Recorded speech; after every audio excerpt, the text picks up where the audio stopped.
Hello, my name is Sienna Hart. I'm 27 years old, and what I'm about to tell you is the real story that changed my life forever. It's not fiction, it's not a fantasy, it's my truth, and it started with a man I thought was my future I was planning. My wedding, I had the dress, I had the ring, I had the venue booked, but what I didn't know was the man I was about to marry was already engaged to someone else in another state. This isn't just a story about love gone wrong, it's about how I found out how far the lies went and what happened when I confronted her. This is the full story part by part, and if you've ever had your heart broken by someone who wore a mask too well, I promise you're not alone. This story is written in and edited by Dark Life Side Diaries. If this is your first time here, don't forget to like, share, and subscribe for more true life-inspired stories that will leave your heart racing. It started the way most beautiful disasters do, with charm, coffee, and conversation that felt like silk sliding through your mind. His name was Logan Pierce, and I met him at an author's panel at a local bookstore in Chicago. He wasn't one of the writers, but a PR guy representing one of the indie authors, and while I was there looking for marketing ideas for my own small publishing house, he was there looking like he walked out of a vintage GQ photoshoot. Corduroy blazer, quiet smile, soft brown hair, and the kind of voice that makes you lean in without realizing you're doing it. He introduced himself, complimented the quote on the back of the book I was holding, and when he asked what I did, I told him the truth. I help people tell their stories. He said, "So do I." We exchanged business cards, emails turned to calls, turned into weekend brunches, and within 6 weeks, I had done the one thing I swore I wouldn't do after my last relationship. I fell hard. Logan was like no one I'd met. He remembered the tiniest details, how I took my tea, the smell of my grandmother's perfume that I kept in a tiny vial, the way I always doodled spirals when I was nervous. He made me feel seen and safe. That word safe meant everything to me because 2 years earlier I had left a toxic engagement with a man who made me question my reality every day. Logan, in contrast, was stable, kind, soft in his presence, firm in his promises. Within 5 months he proposed, rooftop dinner, fairy lights, the whole cliche dream, and I said yes through happy tears and shaky hands. We told our friends, his family and mine. He said his parents lived in Oregon, that they'd fly in closer to the wedding date. I believed him. Why wouldn't I? He bought a ring, planned trips with me, signed us up for couples therapy to prepare for a strong marriage. Everyone envied us. My Instagram was filled with engagement pics, hashtag future Mrs. Pierce, and countdowns to our wedding in Aspen. Then one afternoon something shifted. Logan left his laptop open while he showered. Not unusual, but a message popped up from a name I didn't recognize. Delaney, just one line. Should we tell our parents yet? I'm tired of keeping it secret. My stomach dropped. I stared at the screen like it had cursed me. I didn't open the thread, but I clicked her name. Her profile came up private, but her bio said writer, dreamer, engaged. I clicked the tagged photos.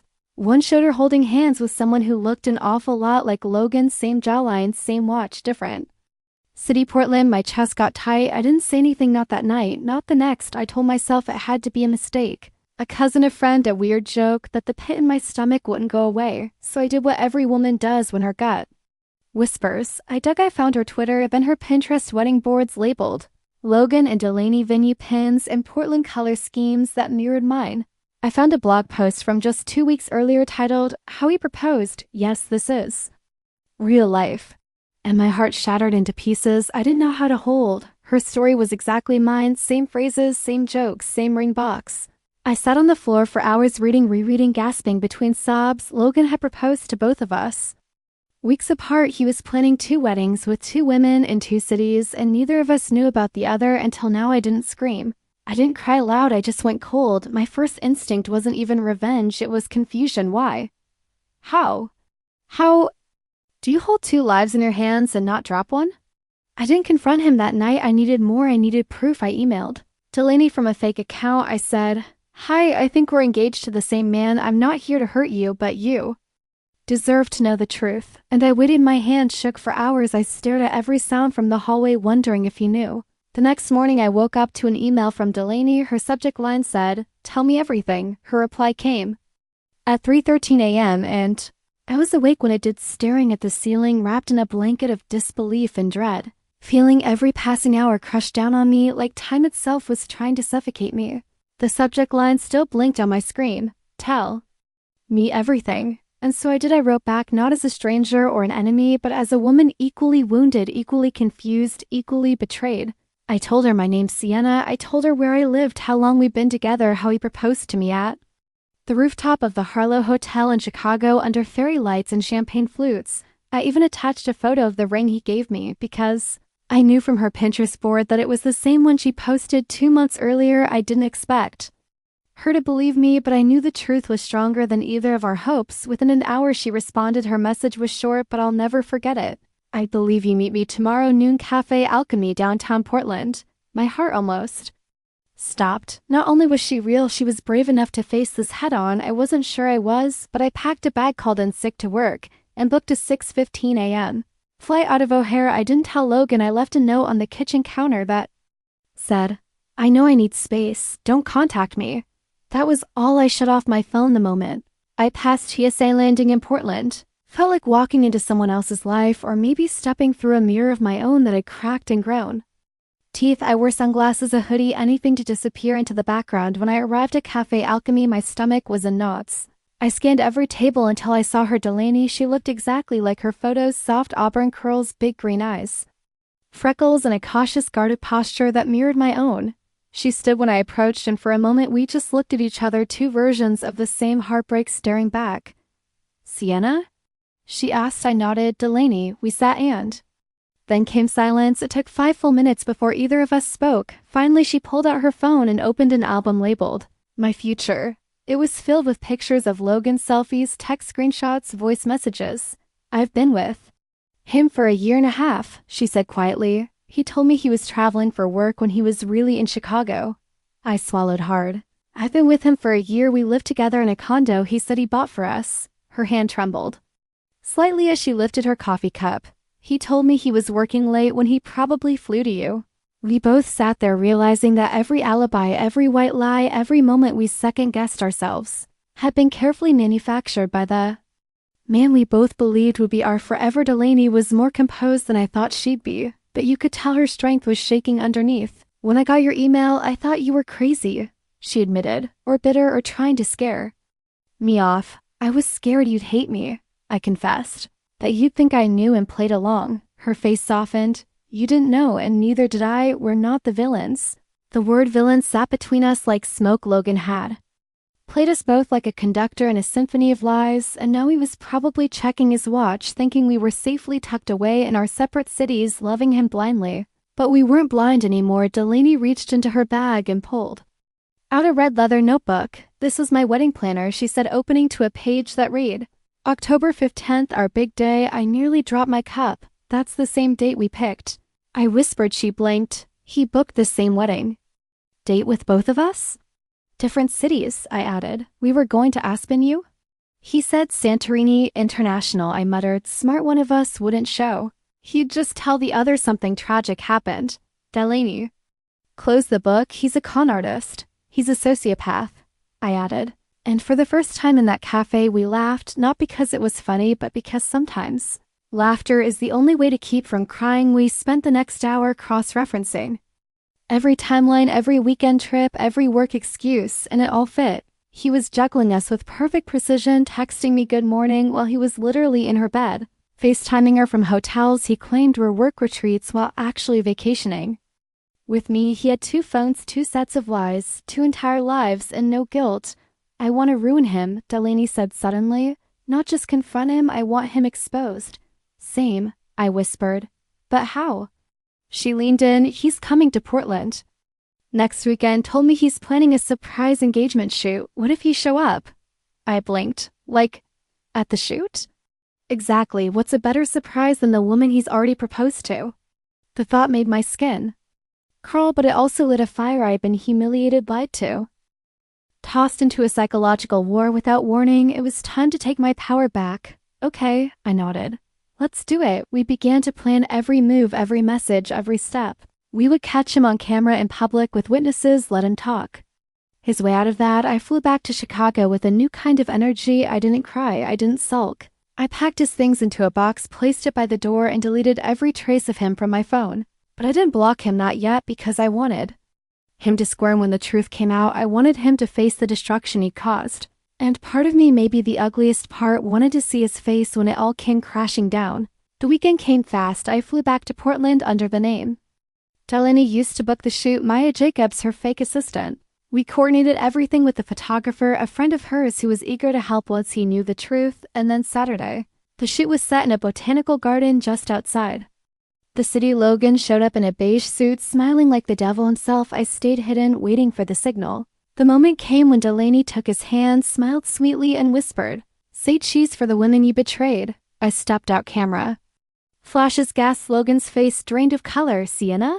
He croaked, "You're not supposed to be here. Neither are you." Delaney snapped. So which one of us was the real fiancé Logan? Or are there more?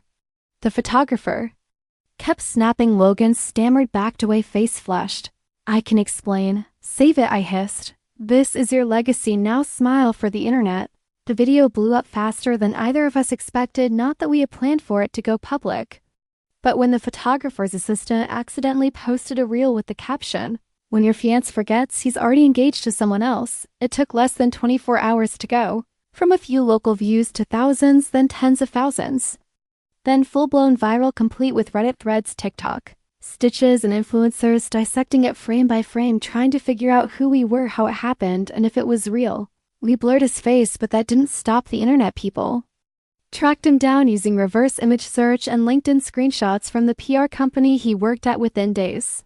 Logan Pierce became the poster child for double life fiancé, and while a part of me felt vindicated, another part of me wanted to curl into myself and vanish from the humiliation, because no matter how many people sided with us, called us brave, called him a monster, none of it changed the fact that I had loved him, that he held me while I talked about my father's death, that he helped me build bookshelves in my first real apartment, that his lies weren't just actions, they were fingerprints all over my life, Delaney.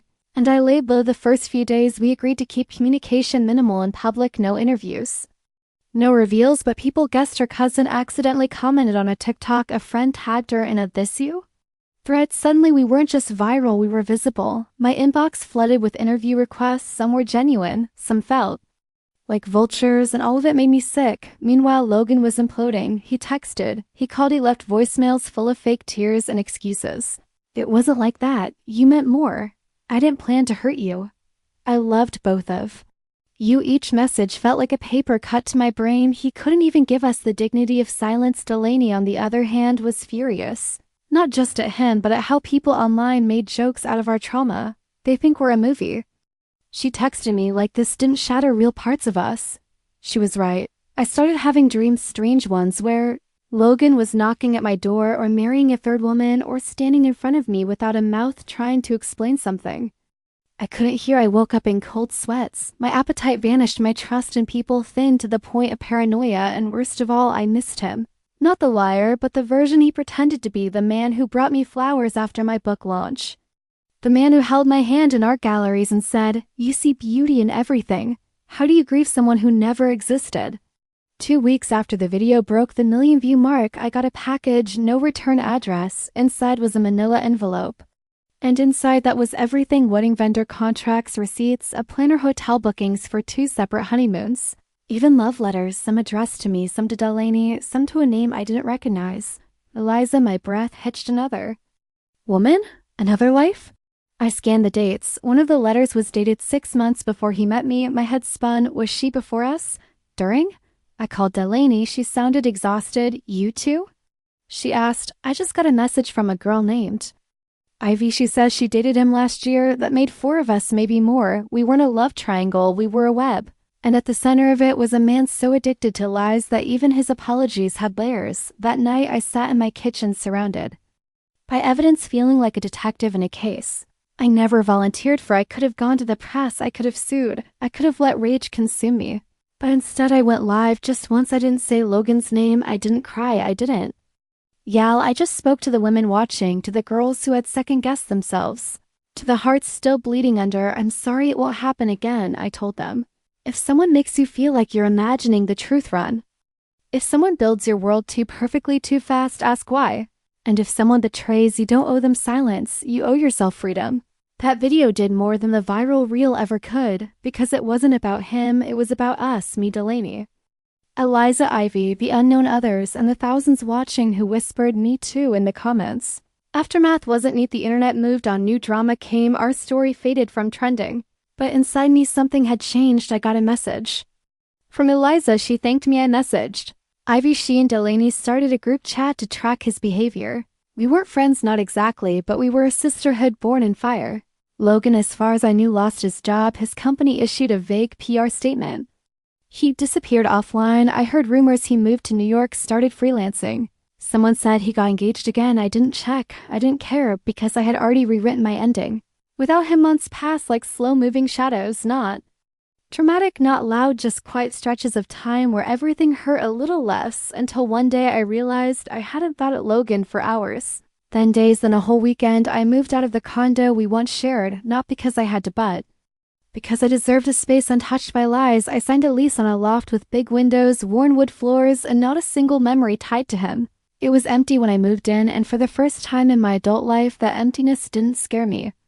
It felt like air, like space to breathe. I didn't fill it all at once. I left some corners bare, some walls unpainted. It reminded me that healing didn't have to be rushed, that unfinished didn't mean broken. Delaney and I kept in touch, not like best friends, but like two women who had gone through war together and survived. Sometimes we'd send each other memes, other times complete silence, and that was okay. What bonded us wasn't meant to last forever. It was meant to remind us we weren't crazy, we weren't naive, and most importantly, we weren't alone. Eliza joined us in that understanding too. She eventually wrote a blog about emotional con artists, and when it went viral, she messaged me saying, "It feels weird, but it helped."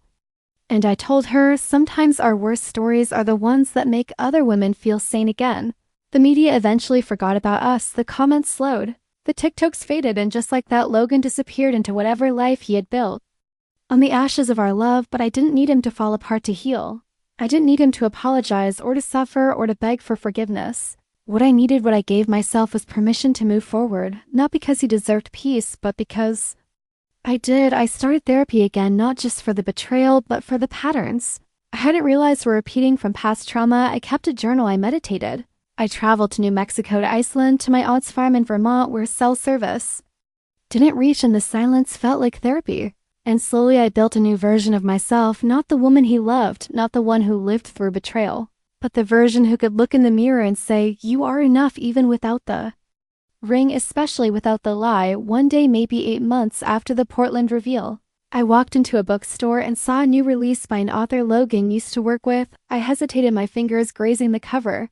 The dedication read, "To the women who finally left." My heart fluttered. Was that for us? For Delaney? For the ripple of women who followed?